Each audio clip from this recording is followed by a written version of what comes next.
I'm here with a special person that is going to talk to us tonight, and his name's Austin Crapo. Austin is a really, really good guy. He's a dear friend of mine, and I just want to tell you a little history and background kind of Austin. Austin Crapo is a teacher. He's a lecturer. He's also a football coach, a husband and father of 6. Austin has a bachelor's degree in history from Indiana University. He also has a master's degree in coaching education from Ball State University, and will be graduating with his second master's this May in sports performance. So, there's only a few people I know that have double masters, and Austin's one of them. So good for him. Austin has spent the last decade and a half in researching, discussing, and lecturing on the topics of love, empathy, and service. He is currently completing a curriculum for socially emotional learning programs called Love Rules for high school and middle school students, and is writing a book by the same name currently at this time. Along with other board members, Austin is part of a survivors group. Austin is helping to pioneer a new teen platform that will bring Love Rules and other programs to teenagers around the country. So we are thankful tonight to have Austin. So Austin, take it away. Thanks, Josh. So glad to be here. I just wanted to start off and I guess get a little personal for a half a second. I want to dedicate my talk tonight to my niece, Eloise. My brother, AJ, and his wife, Maddie, found out several months ago and got the exciting news that they were going to have twins. A few weeks later, they received heartbreaking news that their little girl, Eloise, had a birth defect, would most likely not survive the pregnancy. And in fact, there was a good chance that Maddie would deliver early and possibly lose both babies. I remember on an occasion when I was praying for Maddie and the babies, I felt this strong impression that little Eloise was fighting as hard as she could to stay in her mommy's tummy because she wanted to, because of the love that she had for her brother, and she wanted him to live. Maddie made it 34 weeks, which was in and of itself a miracle. She gave birth to both Eloise and little Everett, who was born healthy. And by the grace of God, little Eloise lived for a full hour and gave her family time to kiss and hold and love her before she passed. And so it is with Eloise's love in my heart, and the love that she had for her brother is what inspires my words tonight. I just wanted to share that. In 1995, a pair of twins, Brielle and Kyrie Jackson, were born 12 weeks premature. Each weighed about 2 pounds. One of them was not expected to survive. At about 3 weeks old, one of the twins Brielle went into critical condition.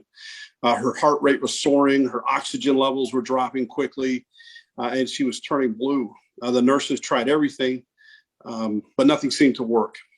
And they were about to lose her.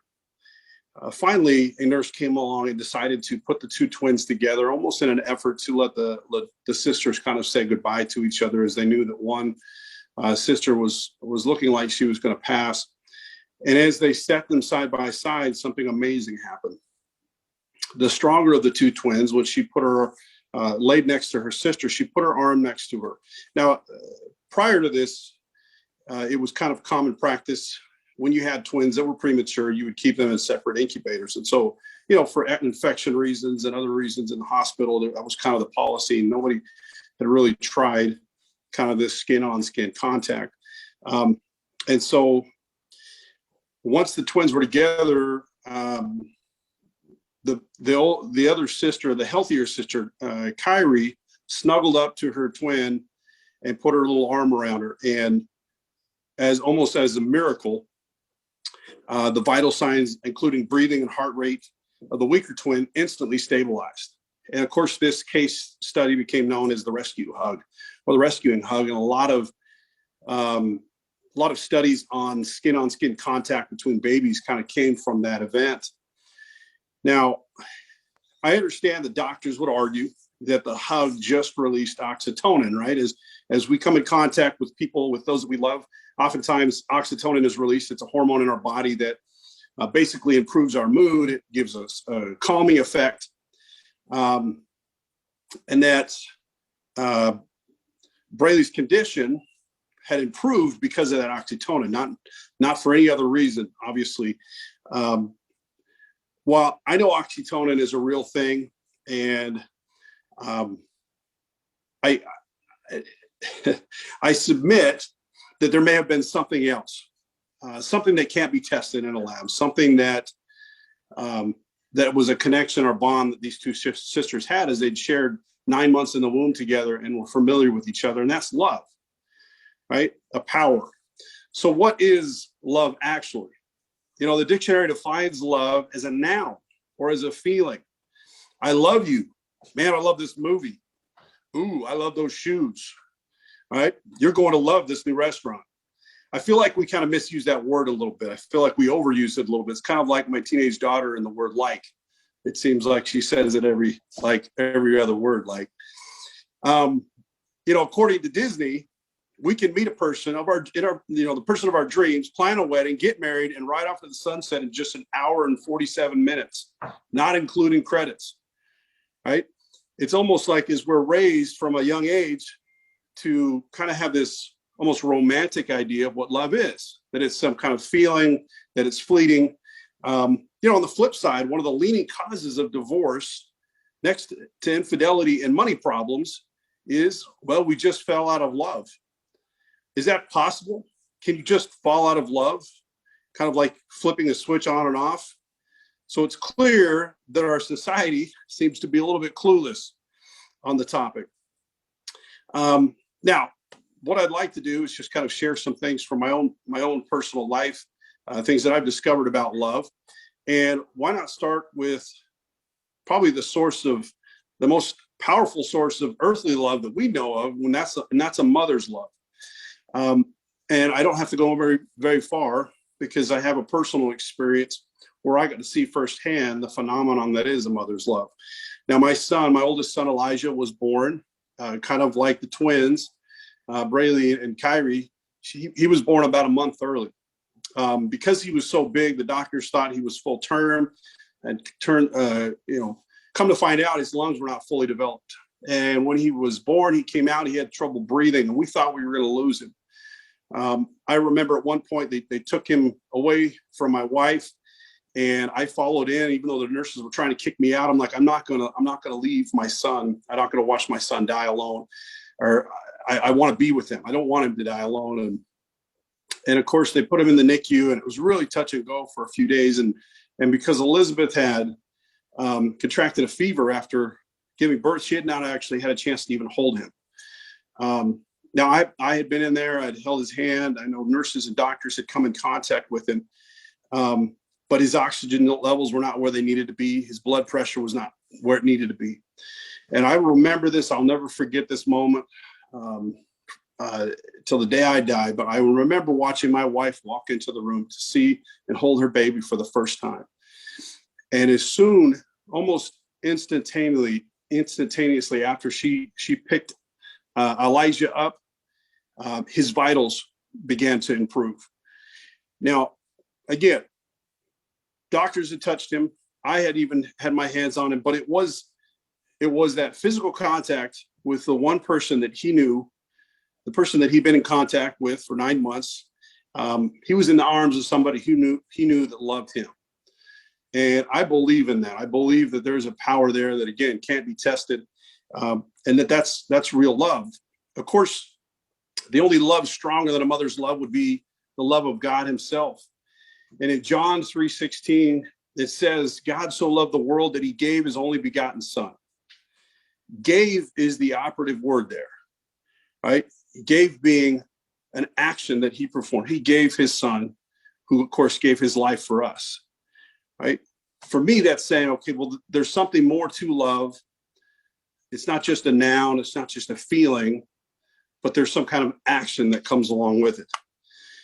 In John 15:13 goes on to say, greater love hath no man than this, a man that lay down his life for his friends. Lay down his life. While giving your life for another person, as the Savior did, is a true act of love, I also think that you can lay down your life in other ways. which would be at, for example, sacrificing your time. I think when I decided to become a father 6 times over, I basically signed up for a lifelong service projects times 6. Right? I think you become a father, it is a lifetime of service.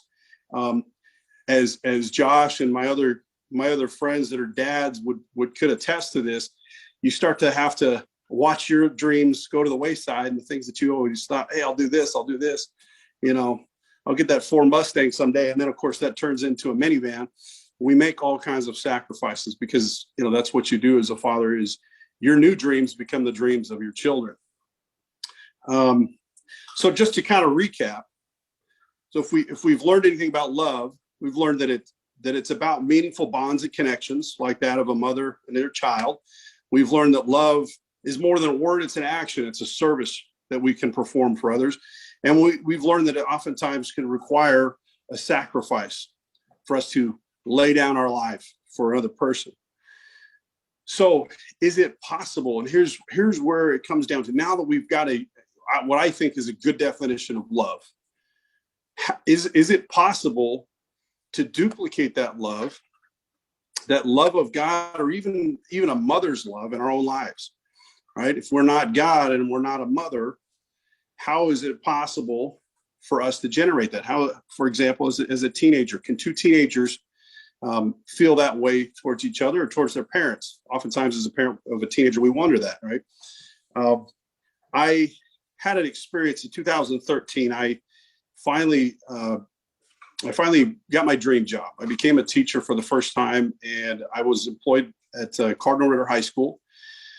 And after my freshman or my rookie year as a teacher, I was approached by one of the administrators that asked if I would like to attend what they called a senior retreat. Now, Cardinal Ritter is a private Catholic school, and I'm not Catholic myself, but I do appreciate an education that includes faith. So at this high school, they focused on not just educating the mind of a child, but also the spirit. And I love that. And these senior retreats would basically, they would split the senior class up into smaller groups. And then each of these groups would go on a 4-day retreat to a retreat center. And it was, an opportunity for them to kind of get away. They had to leave their cell phones at home, which I thought was awesome. And they would come together and be broken up to even 4 smaller family groups. And I remember sitting there the first time I went. I didn't get a chance to really go with the kids and kind of see what they were doing. I just saw this transformation that took place, that when they came into this retreat, they were very indifferent of each other, like teenagers tend to be. They had spent 4 years in high school, and some of these kids didn't even know each other's names, even though they'd been in classes together. And by the end of the 4 days, the football jock was standing up and professing his love for the band geek, right? And I'm sitting here as I'm watching this, I'm asking myself, how is that even possible? How do these kids who didn't like each other 4 days ago, all of a sudden, form this lifelong friendship? And so I promised myself, as I meditated on this, I said, you know what, next year I'm going to do this again. And this time I'm going to pay attention. This time I'm going to do some investigative work to find out what's going on. And I got the opportunity. And what happens is these students would they would sit in rooms in these family groups with each other.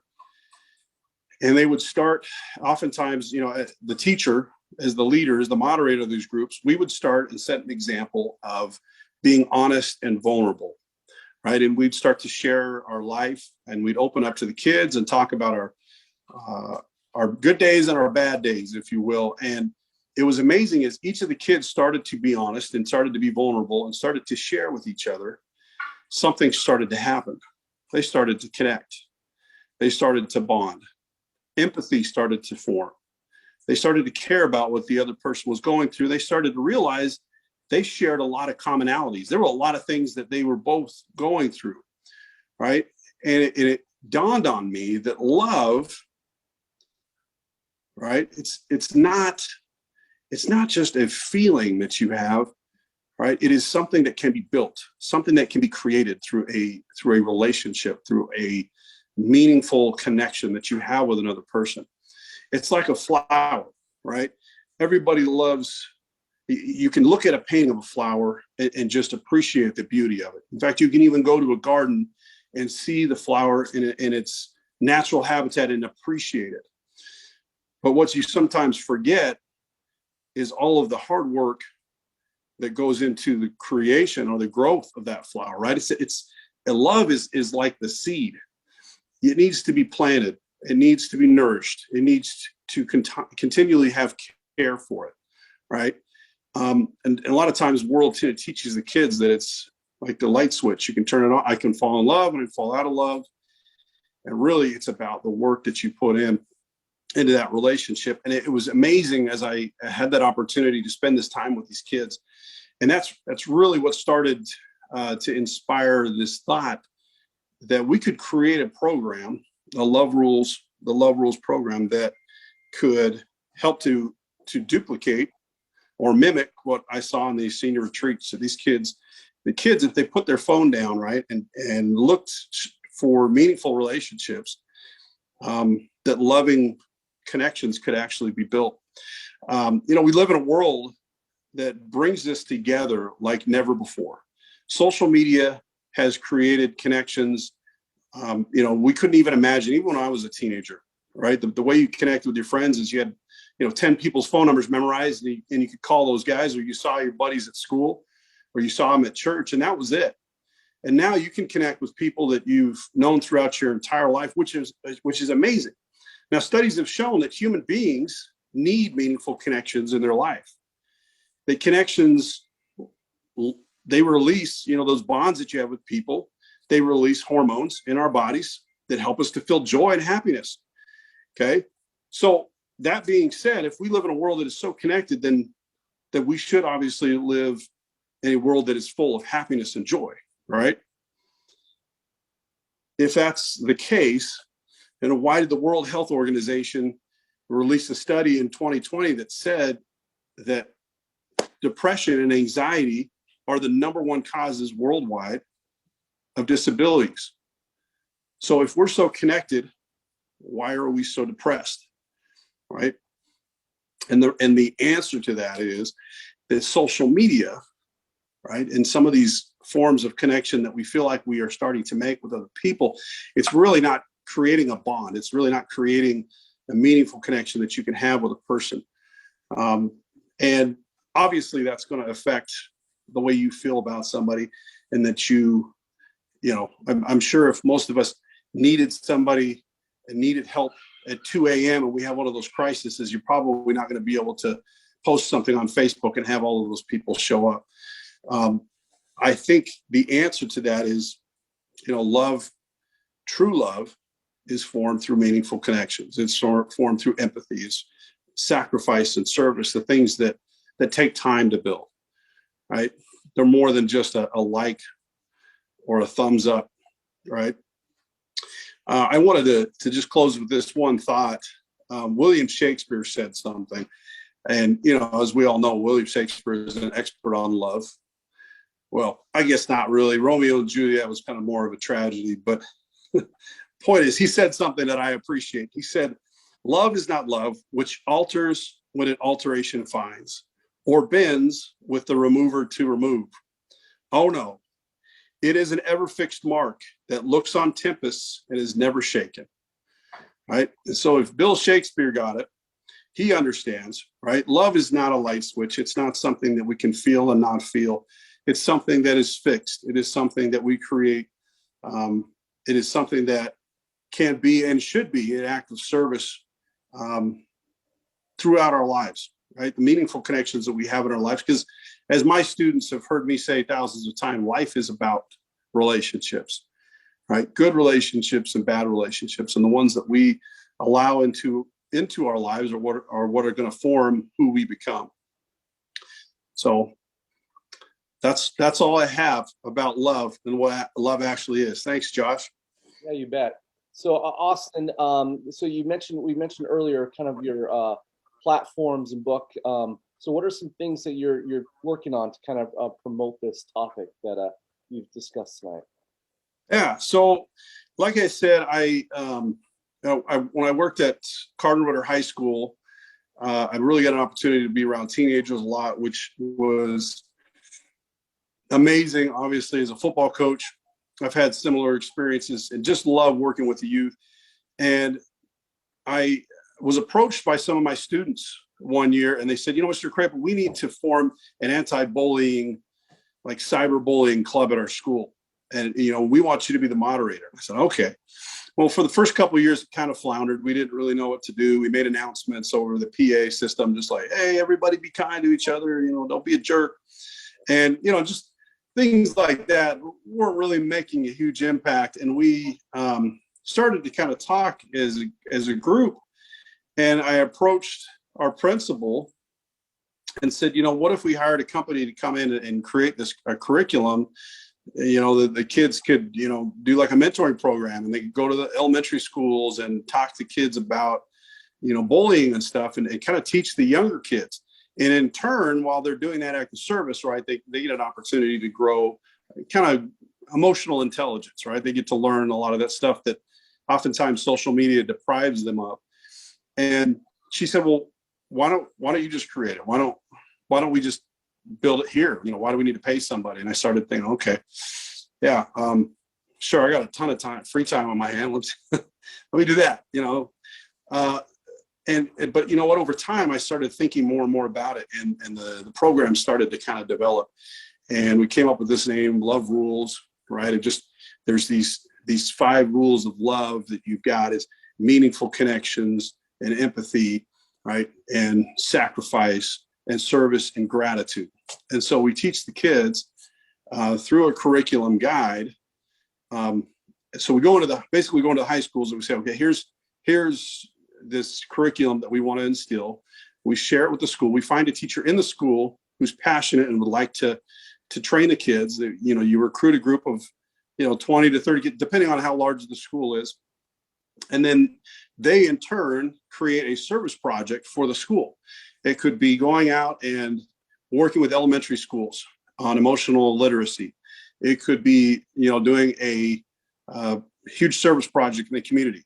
It could be doing a cultural day in their school. Let's say they have a lot of cultural diversity, and they're wanting to squash, racism and discrimination in their school. So they create something like that.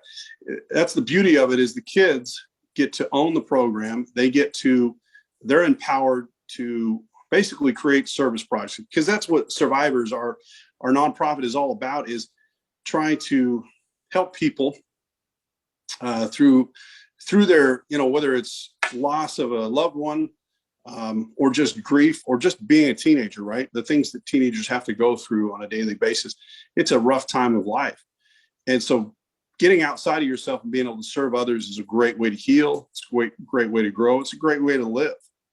And so, yeah, that's really what the program is going to be promoting, is the kids getting out in the community and serving, and getting their high schools involved in it. So great. Well, we look forward to that and your rollout phase in years to come. And we want to thank Austin again tonight for all that he's done. And tune in next week, next time we have Survivors. And thanks everyone for joining us tonight. Thank you all. Have a great night. Thanks, Austin. Thank you.